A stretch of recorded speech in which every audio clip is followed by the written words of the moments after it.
ஒரு வருஷத்துக்கு முன்னாடி இந்த பொருளை தயாரிக்கிறது நிறுத்திட்டோம். மறுபடியும் ஆனால் நிறைய பேர் கேட்டுகிட்டே இருக்காங்க. அதை பற்றின ஒரு அப்டேட்டுங்க.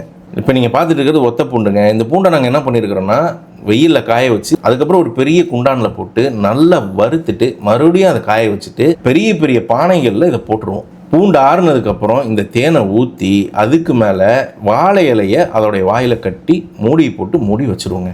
அதுக்கு மேலே வைக்கோல் எல்லாத்தையுமே போட்டு உம்மி எல்லாத்தையுமே போட்டு இந்த குழியை மேலே வச்சு மூடி வச்சுருவோம். 40லேருந்து 48 நாள் கேப்பில் இந்த பானையை திறந்து அந்த பூண்டை தேனோடு சாப்பிட்டிங்கன்னா டேஸ்ட் ஒரு பக்கம், அது போக நல்ல ஜீரண சக்தி கிடைக்குங்க.